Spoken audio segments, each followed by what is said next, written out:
Okay, so welcome to Life Stories. This is text analysis and guided exploration. You'll find this on page 179 in your text. Take a look at the picture. Everyone is necessarily the hero of his own life. John Barth. What does that mean? Everyone is necessarily the hero of his own life story. What do you see in this picture?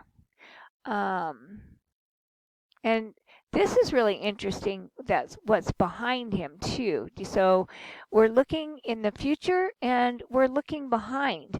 The photograph represents the future, looking forward, and then these mirrors looking behind what has happened in the past. How does this? How does this impact us? Um, what do you what do you think about the quote itself? Does it cause you to stop and think? It does me, but then I am much older and I've had a lot more life experiences than you have, and so I can see a lot more in my past, and I see much more in my future. So this all is something um, that we do usually at the beginning of the year. In this self-reflection when we start talking about um, New Year's resolutions. How many of you made a New Year's resolution? Um, they say that New Year's resolutions aren't necessarily a good thing because we usually end up um, breaking them pretty fast. I know when I was younger, I always had a New Year's resolution, and now not so much. I hope this is coming through. I hope my mic doesn't look like it's working quite right. I hope it is. Okay, so this is our life stories. And so we're going to be looking at an autobiography, Drive-In Movies by Gary Sato. We've all read some of his works. I think they're pretty informative and they're funny. I like looking at reading his personal narrative, names, a memoir of Langston Terrace, and a reflection essay from The Pigman and Me. Now remember, these are true stories. These are life stories that have happened. So we're going to focus on craft and structure, the elements of nonfiction. Nonfiction writing tells us about real people, places, objects, and events. Nonfiction tools from a unique perspective of the author. This is the element of point of view.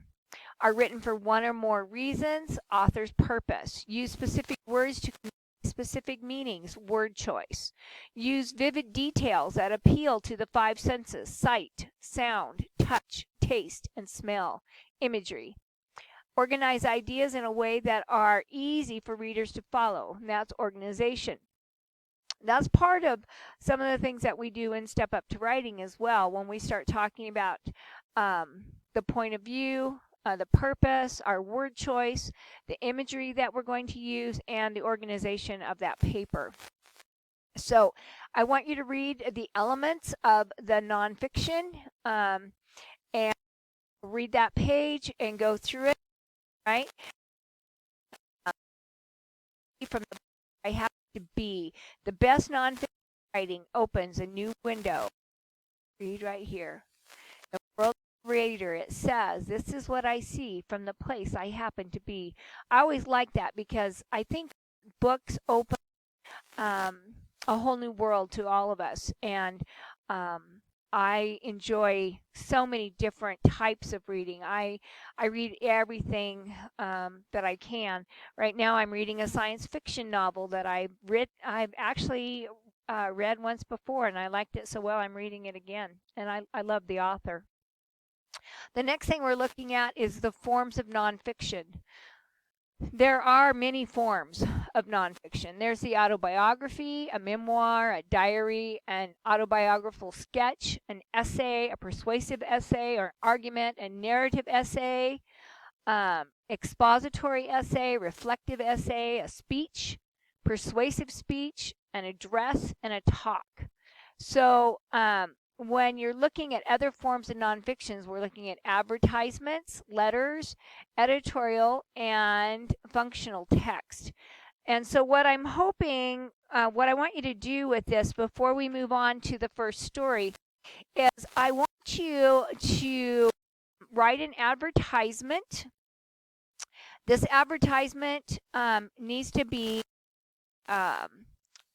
written for a targeted audience. So you're going to have to, in your advertisement, you're going to have a T-chart. That T-chart is going to say who your audience is, who might be interested in it, and what the product is. That's all it has to be, is just those things. It's not a great big thing.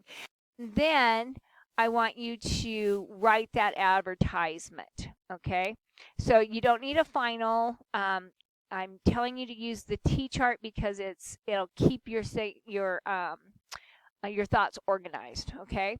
The second one that I want you to write is a letter. It needs to be addressed to a specific individual, okay? And it should share thoughts, describe an event, or request an action. So if you're writing a letter, it might be to me, asking me to do something very specific about your grades or about anything that you want it to be. It could be to your grandparents saying, thank you for your Christmas gifts. You choose, but it needs to be a letter. The third thing you're going to do is an editorial.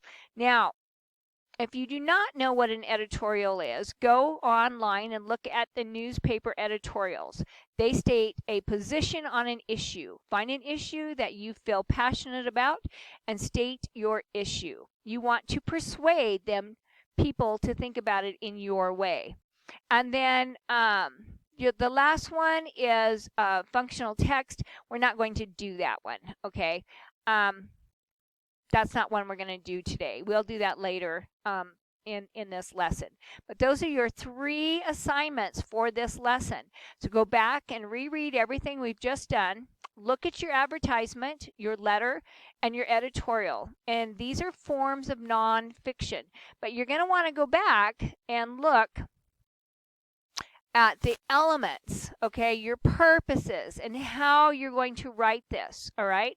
So you have 3 things that you're doing: an advertisement, a letter, and an editorial.